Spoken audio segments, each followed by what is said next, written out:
এই মিছে দুনিয়ায় তুমি থাকবা কতদিন। ইন্নাল্লাহা ওয়া মালাইকাতাহু ইউসাল্লুনা আলান নবী ইয়া আইয়ুহাল্লাযীনা আমানু সাল্লু আলাইহি ওয়া সাল্লিমু তাসলিমা।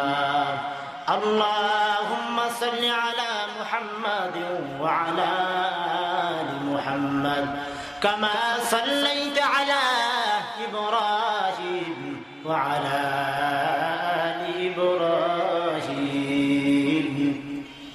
إنك حميد مجيد. اللهم بارك على محمد وعلى آل محمد كما باركت على إبراهيم وعلى آل إبراهيم إنك حميد مجيد.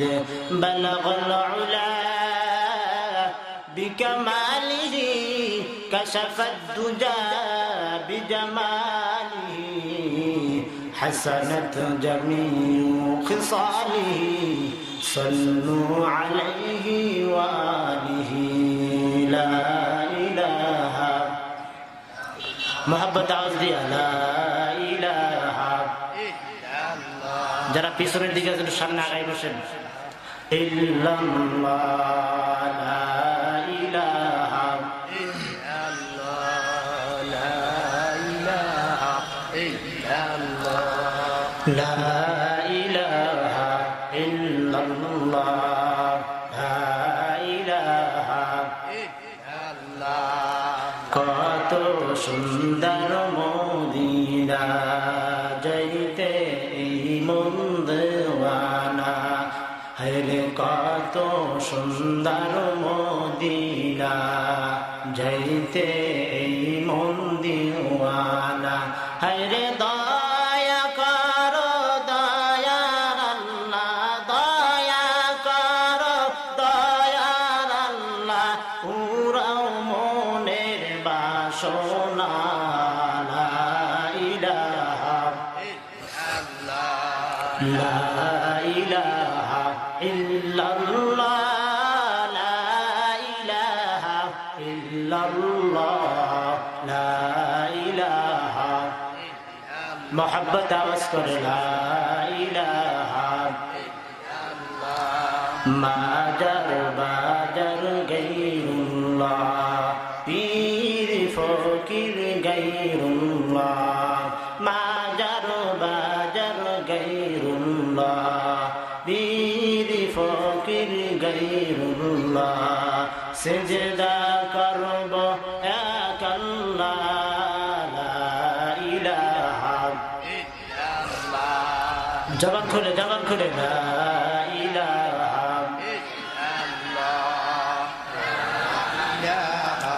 লা ইলাহা ইল্লাল্লাহ মুহাম্মাদুর রাসূলুল্লাহ। আলহামদুলিল্লাহ, যে মহান রব্বুল আলামিন আমাকে আপনাকে দয়া করে ভালোবেসে মহব্বত করে সুন্দর একটি জান্নাতের বাগানে সে জুড়ে মিলে বসার মতো তৌফিক দান করেছেন, সেই মহান রব্বুল আলামিনের দরবারে অন্তরের অন্তরস্থল থেকে শুকরিয়া আদায় করে নিই আলহামদুলিল্লাহ। আল্লাহ তাআলা পবিত্র কোরআনুল কারীমের ভিতরে বলেন, লাইন শাকারতুম লাযীদান্নাকুম ওয়া লাইন কাফারতুম ইন্না আযাবি লাশাদীদ। যেই বান্দা আমি আল্লাহ তাআলার নিয়ামতের শুকরিয়া আদায় করে, আমি আল্লাহ তাআলা খুশি হইয়া ওই বান্দার নিয়ামতগুলো আরো বাড়ায় দেই। আল্লাহ তাআলা বলেন, যেই বান্দা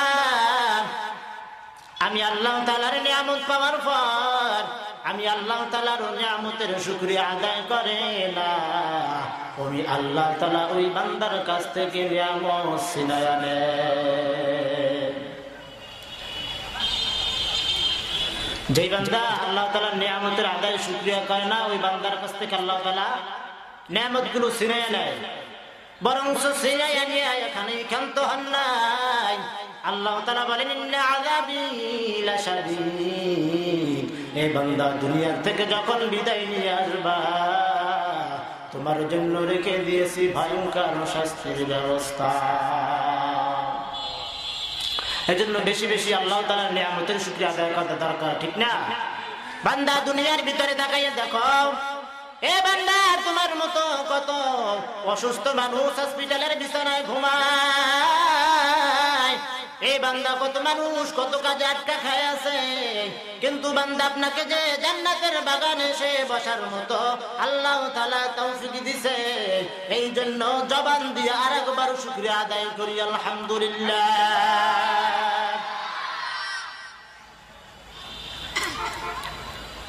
আল্লাহ তাআলা বলেন যেই বান্দা শুধু একবার নিয়ামতের শুকরিয়া আওয়াজ দেবে আলহামদুলিল্লাহ, আল্লাহ তাআলা খুশি হইয়া আসমানের ভিতরে জমিনের ভিতরে যতটুকু ফাঁকা জায়গা আছে সমস্ত ফাঁকা জায়গাটুকু আল্লাহ তাআলা নেক দ্বারা পরিপূর্ণ করিয়া দেয়। শুধু একবার শুকরিয়া আলহামদুলিল্লাহ আদায় করার কারণে আজকে আমরা নিয়ামত পাওয়ার পরও শুকরিয়া আদায় করতেছি না, ঠিক না? الذي خلق 7 سماوات طباقا ما ترى في خلق الرحمن كلامي زند قرآن حكيم حكمتين لا يزال قديم جميع العلم الفرقان حكيم تقاصرت عنها فهام الرجال الذي خلق 7 سماوات طباقا ما ترى في خلق الرحمن আসমান বানাইছেন কে? আসমান বানাইছেন কে? ও গোলাম জমিন বানাইছেন কে? আসমান যেহেতু আমার আল্লাহ, জমিন যেহেতু আমার আল্লাহর, শুকরিয়া আদায় হবে একমাত্র আল্লাহ তাআলার জন্য। বান্দা প্রতিদিন নামাজে দাঁড়াইয়া যাও, নামাজের পর প্রতি রাকাতে আলহামদুলিল্লাহি রাব্বিল আলামিন। হে বান্দা নামাজে দাঁড়াও, কিন্তু বান্দা নামাজের অর্থ জানো না, আয়াতের অর্থ জানো না। আলহামদুলিল্লাহি রাব্বিল আলামিন নামাজের শুরুতে আল্লাহ তাআলা বলে দিয়েছেন সমস্ত প্রশংসা একমাত্র আল্লাহ তাআলার জন্য, ঠিক কি না? সমস্ত প্রশংসা কার জন্য? বান্দা দুনিয়ার কোন মানুষের সামনে বসিয়া যদি মানুষটার প্রশংসা করা হয়, দুনিয়ার ভিতরে এমপির সামনে বসে যদি এমপির প্রশংসা করা হয়, মন্ত্রী ম্যাজিস্ট্রেট চেয়ার মেম্বারের কোন মানুষের কাছে বসে যদি ওই মানুষটার প্রশংসা করা হয়, ওই মানুষটা যেমন খুশি হইয়া যায়, আল্লাহ তাআলা বলেন এই বান্দা দুনিয়ার জমিনে বসিয়া আমি আল্লাহ তাআলার নিয়ামতের শুকরিয়া আদায় করবে, আমি আল্লাহ তাআলা তার বান্দার উপরে খুশি হয়ে যায়। পয়গম্বর হাদিসের ভিতরে বলেন দুনিয়ার ভিতরে যেই জায়গায় কোরআন এবং হাদিসের কথা বলা হয়, ওই দুনিয়ার ওই জায়গাটা দুনিয়ার কোন যেমন তেমন জায়গা নয়, ওই জায়গাটা জান্নাতের বাগানে পরিণত হয়ে যায়। এটা কিসের বাগান? এই জান্নাতের বাগানে সবার আসার মতো তৌফিক হয় নাই, ঠিক কিনা? কত মানুষ দোকানদারি করতেছে, কত কাজে ব্যস্ত, এতে জান্নাতের বাগানে এসে আমরা আসতে পারছি, এটা আমাদের ভাগ্যের ব্যাপার, ঠিক কিনা? আল্লাহ তাআলা সকলের কপালে নসিব করে নাই। পয়গম্বর হাদিসের ভিতরে বলেন মাইয়ুরিদুল্লাহু বিহি খায়রান ইউফাক্কিহু ফিদ্দিন, আমি আল্লাহ তাআলার যেই বান্দার ভালো চাই ওই বান্দাকে আমি দ্বীনের জ্ঞান দান করিয়া দেই। কার কথা?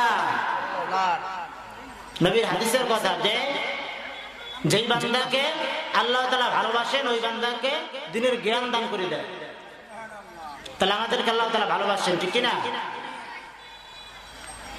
অনেক মানুষ বলে যে ঘন ঘন মাহফিল কি দেওয়ার প্রয়োজন, বলে মাহফিল দিলে কি মানুষ জান্নাতে যায়, এরকম বলে কিনা? তো জান্নাতে দেওয়ার মালিক কে?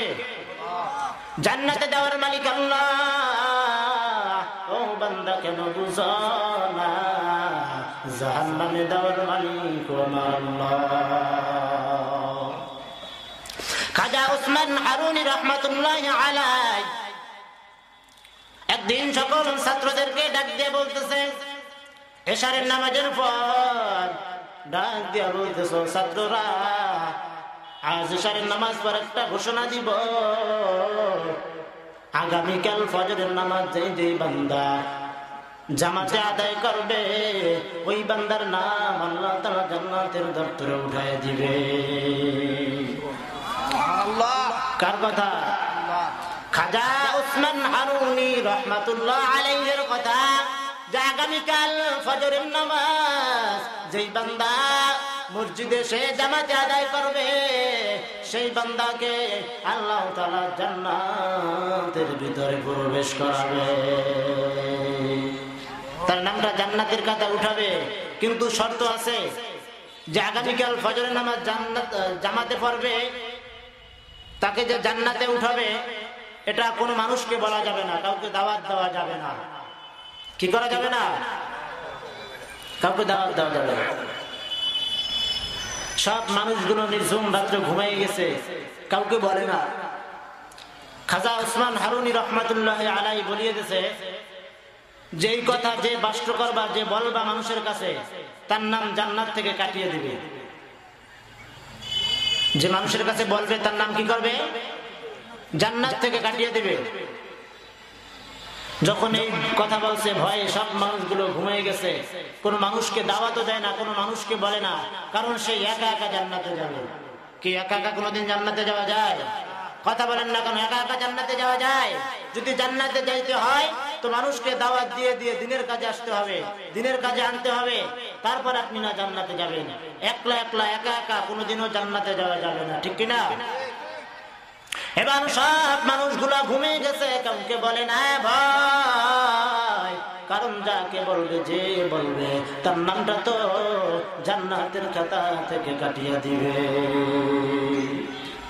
ওই যে খাজা উসমান হারুনি রাহমাতুল্লাহি আলাইহি তার ভিতরে একটা ছাত্র ছিল, ওই ছাত্রটা সারা রাত্র উঠা উঠা সকল মানুষের ধারে গিয়ে গিয়ে রাত্র সারা রাত্র হাত পা ধরে ধরে বুঝায় যে আমার উস্তাদ বলছে আগামীকাল ফজরের নামাজ যে ব্যক্তি জামাতে আদায় করবে ওই ব্যক্তির নাম আল্লাহ তাআলা জান্নাতের দপ্তরে উঠায় দিবে।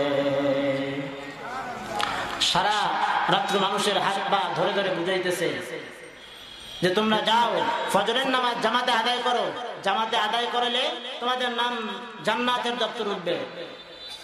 এবার সকল মানুষগুলি ফজরের যখন আজান হয়ে গেছে কেউ ঘুমাইতেছে না, সারা রাত্র ঘুমায় নাই, কারণ কে মসজিদে আগে আইসা জামাতে হাজির হবে আর কার নাম জান্নাতের দপ্তরে উঠবে। এবার যখন ফজরের আজান হয়ে গেছে, আসসালাতু খায়রুম মিনান নাওম, ফজরের আজান হয়ে গেছে। খাজা উসমান হারুনি রাহমাতুল্লাহি আলাইহি তাকাই দেখতেছে যে মসজিদ ভরপুর হয়ে গেছে, মসজিদের বারান্দাও ভরপুর হয়ে গেছে, বাহিরেও মানুষ দাঁড়ায় আছে, জায়গা পাচ্ছে না। খাজা উসমান হারুনি রাহমাতুল্লাহি আলাইহি ডাক দিয়ে বলতেছেন, কালকে ইশারের নামাজে তো এতগুলা মানুষ জামাতে হাজির হয় না, তবে কে এই মানুষগুলোকে দাওয়াত দিয়ে নিয়ে আসছে একটু বলো। কে দাওয়াত দিয়েছে মানুষগুলোকে? আমি তো বলতে নিষেধ করছি, কারণ যে বলবে তার নাম তো জান্নাত থেকে কাটিয়ে দিবে। এবার মানুষগুলো কেউ ভয়ে কথা বলে না, যার কাছে জিজ্ঞেস করে সেই বলে না আমি বলি নাই। এবার মানুষগুলোকে জিজ্ঞেস করতে করতে যখন তার একটা ছাত্র কাজ আইসা পড়ছে, এবার ডাক দিয়ে বলতেছে, তুমি এই মানুষগুলোকে দাওয়াত দিছো নি? বলে হ্যাঁ উস্তাদ, আমি এই মানুষগুলোকে দাওয়াত দিয়েছি। বলে কেন? তোমাকে তো বলতে নিষেধ করা হয়েছে। এবার ছাত্রটা ডাক দিয়া বলতেছে, ও উস্তাদ শুনে আমার কারণে যদি এতগুলা মানুষ জান্নাতে যায় আর আমি যদি জান্নাতে না যাই, আমার মনের ভিতরে কোনো দুঃখ না। এবার খাজা উসমান হারুনি রহমাতুল্লাহি আলাইহি ডাক দিয়া বলতেছে, ও মুসল্লিরা রে, শুনে নাও, শুনে নাও, কারণ জান্নাতে দেওয়ার মালিক আমি না, জাহান্নামে দেওয়ার মালিক আমি না। তবে জান্নাতে মানুষ যদি দেখতে চাও, এই খাজা মাইনুদ্দিন চিশতি রহমাতুল্লাহি আলাইহির দিকে তাকাও। কারণ একা একা কোনোদিন জান্নাতে যাওয়া যায় না রে ভাই। বলতেছে জান্নাতে যাওয়ার মালিক আমি না, জাহান্নামে যাওয়ার মালিক আমি না। আমি সামান্য একটু পরীক্ষা করেছিলাম, আমার বয়স হয়ে গেছে, আমি দুনিয়া থেকে চলে যাব, আমার জায়গায় কাকে দাঁড়া করব, এইটা পরীক্ষা করার জন্য ঘটনাটা সাজাইছি। তবে জান্নাতে মানুষ যদি দেখতে চাও, খাজা মাইনুদ্দিন চিশতি রহমাতুল্লাহি আলাইহির দিকে তাকাও। আমরা যদি এক একটা মানুষকে দাওয়াত দিয়ে আনতাম, মাহফিল প্যান্ডেলের ভিতরে জায়গা দেওয়া যেত না, ঠিক কিনা? আল্লাহ তাআলা আমাদের সকলকে দিনের দাওয়াত দেওয়ার মতো তৌফিক দান করে সকলে বলে আমিন। তবে যে আয়াত ঘোষণা করেছিলাম, লাউ আনজালনা হাযাল কুরআনা আলা জাবালিন লারাইতা, আল্লাহ তাআলা বলেন যে কোরআনুল কারীমকে আমি আল্লাহ তাআলা পাহাড়ের উপর নাযিল করতে চেয়েছিলাম, কিন্তু পাহাড় কি হয় নাই, রাজি হয় নাই। এই কোরআন কিসের উপর নাযিল করতে চাইছিল? আলা জাবালিন লারাইতা, জাবালে পাহাড়ের উপর নাযিল করতে চাইছিল, কিন্তু পাহাড় কি হয় নাই, রাজি হয় নাই। বলতে আল্লাহ তোমার কোরআন এত দামি, তোমার কোরআনকে লওয়ার মতো ধারণ ক্ষমতা আমি পাহাড়ের না।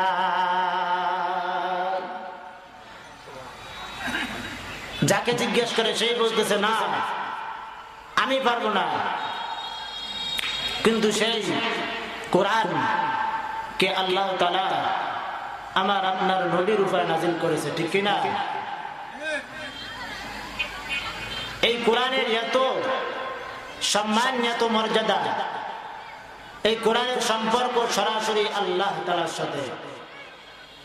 কোরআনকে যতটুকু ভালোবাসা হবে, আল্লাহ তাআলাকেও ততটুকু ভালোবাসা হবে। এই কোরআন যত দামি, আল্লাহ তাআলাও তত দামি, ঠিক কিনা? এই কোরআনের সাথে যারা লাগিয়ে থাকবে, কোরআনকে যারা ভালোবাসবে, সেই মানুষগুলাও দামি হয়ে যাবে। এই যেখানে বসে কথা বলতে পারছি, একমাত্র এই কোরআনের বরকতে, ঠিক কিনা? এই কোরআনকে ভালোবাসছি, এই কোরআনকে মহব্বত করছি, এই কোরআনকে সিনার ভিতরে ঢুকাইছি, যার কারণে মানুষ আজকে সম্মান করতেছে। এই জায়গার বাবার মতো তৌফিক হয়েছে। আপনারাও যদি কোরআনকে ভালোবাসেন, তবে কোরআন আপনাদেরকে দামি মানুষ বানাই দেবে। আল্লাহ তাআলা বলেন, যেই বান্দা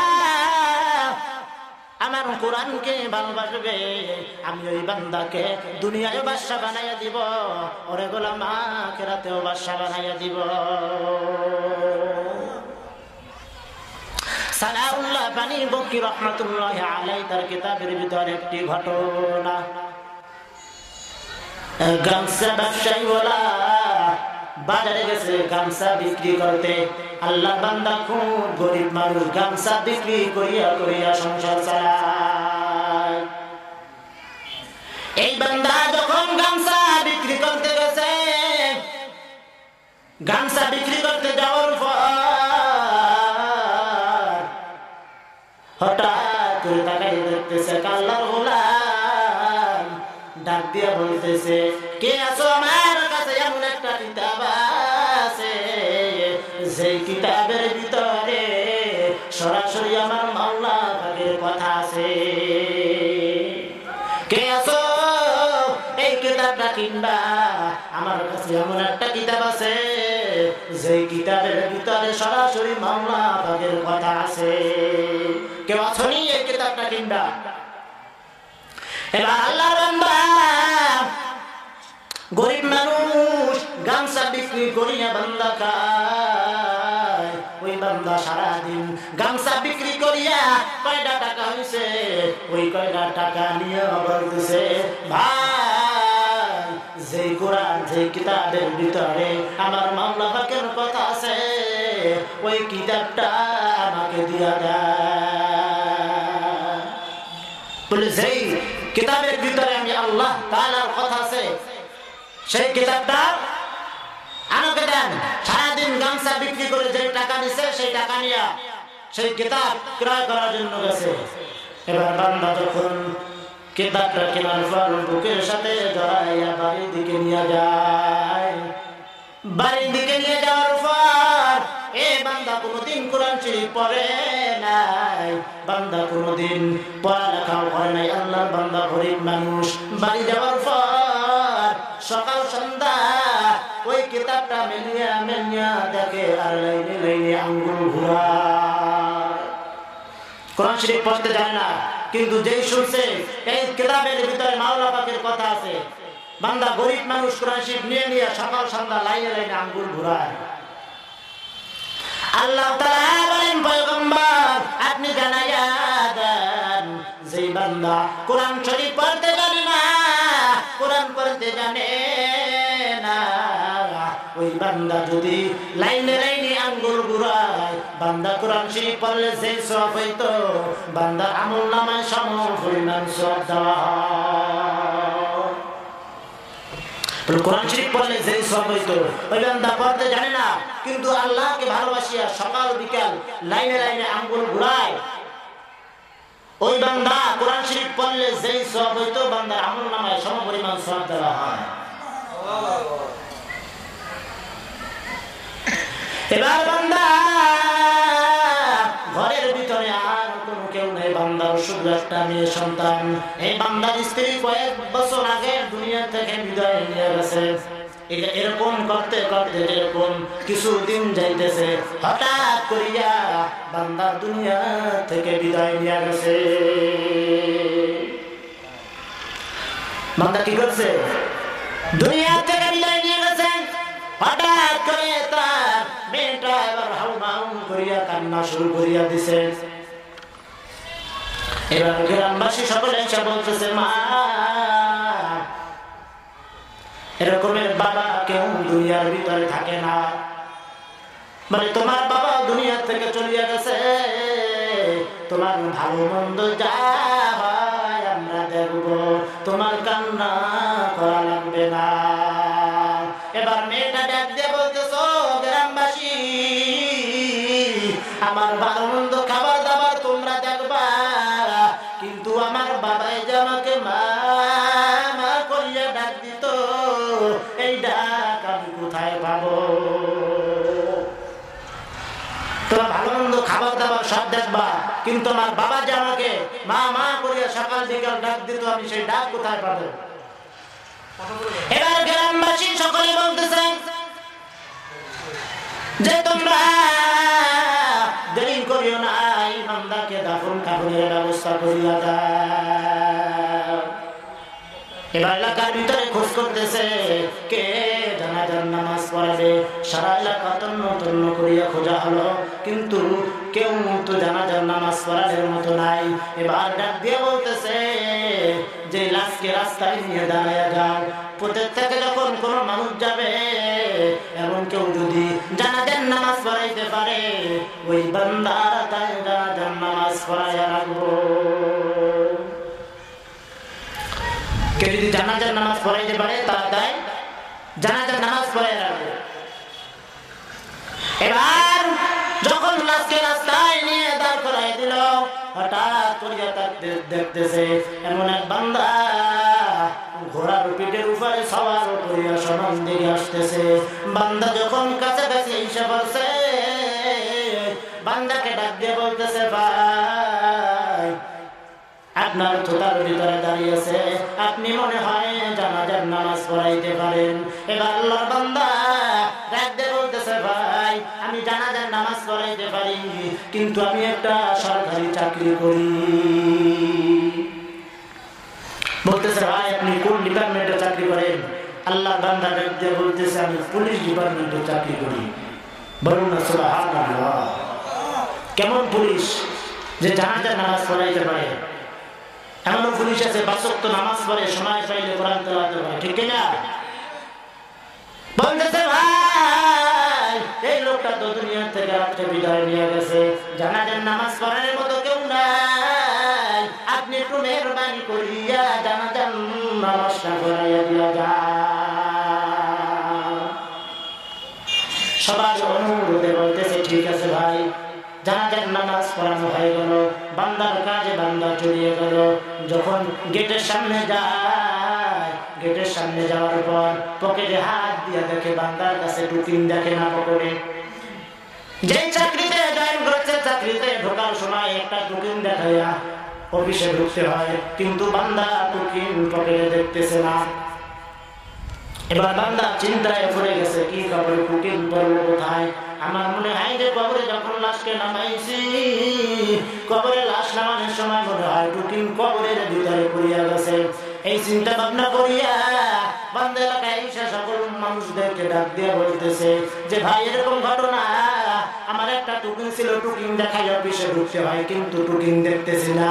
এবার এলাকার লোকজন বলতেছে ভাই মনে হয় আপনি কবরে যখন কবরে লাশকে রাখছেন তখন মনে হয় টুকিন কবরের ভিতরে ফুরিয়ে গেছে, তো এই মাত্র দাফন দিছেন, কোনো সমস্যা হবে না। আপনি কবর খনন করেন, কবর খনন করার পর আপনি টুকিন বাই করেন। এবার আল্লাহর বান্দা কবরের ভিতরে নামিয়ে যাওয়ার পর কবরটা একটু যখন ফাঁক করছে, বান্দা কবরের ভিতরে ফাঁক করার পর কবরের ভিতরে নিচের নিচে তাকায়া আবার বান্দা আবার উপরের দিকে তাকায় আর বলে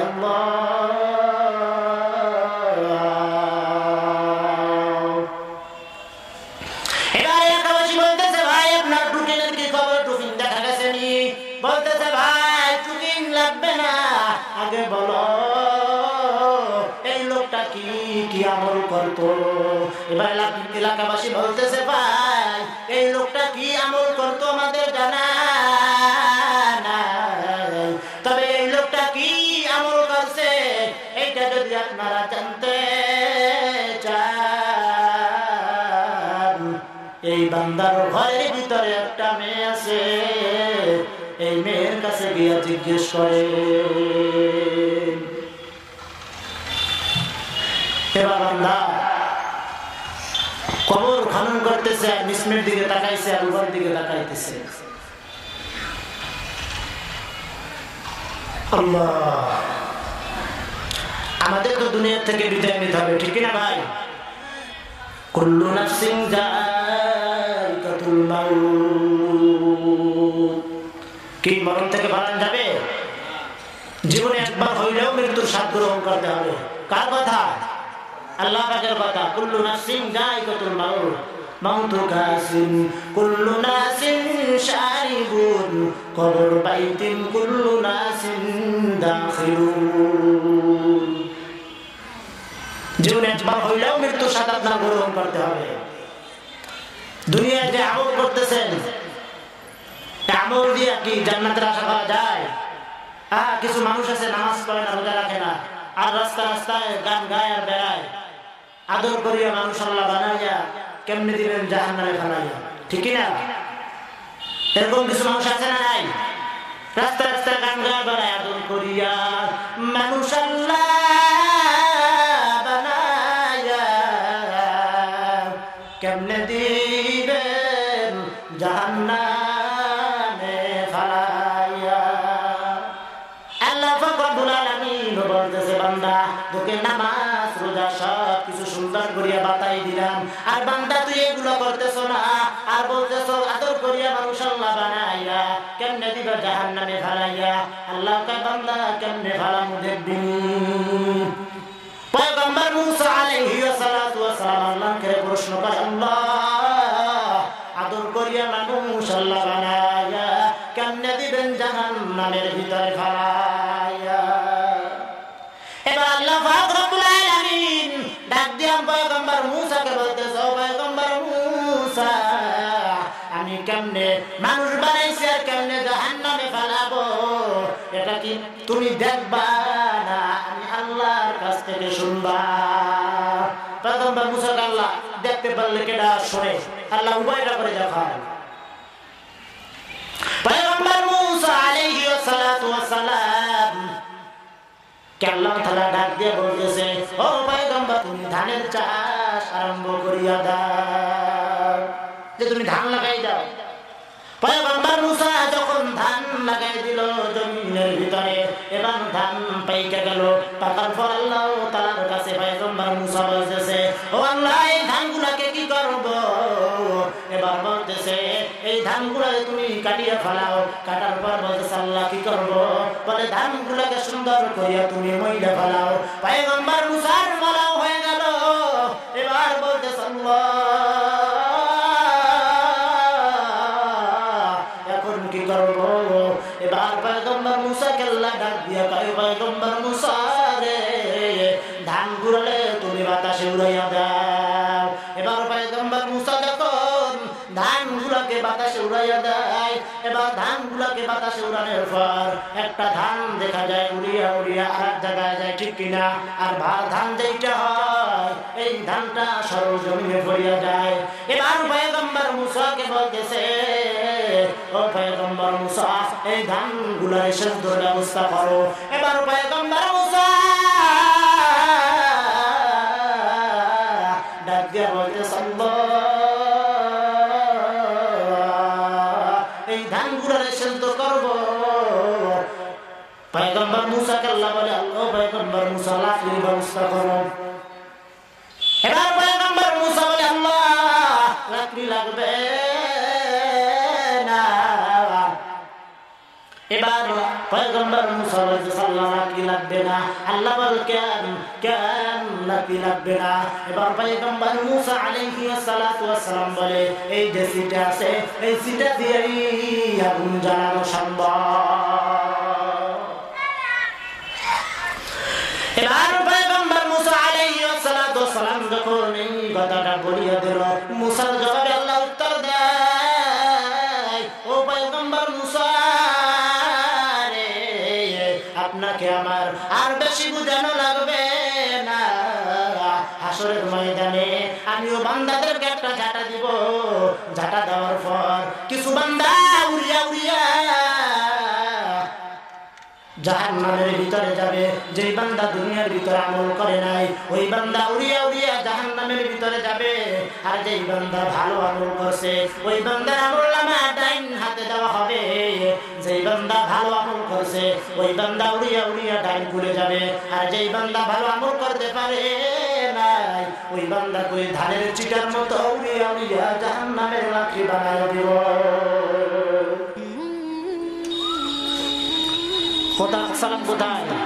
এবার ওই আল্লাহর বান্দা ডাক দিয়া বলতেছে, ঘরের ভিতরে কে আসো?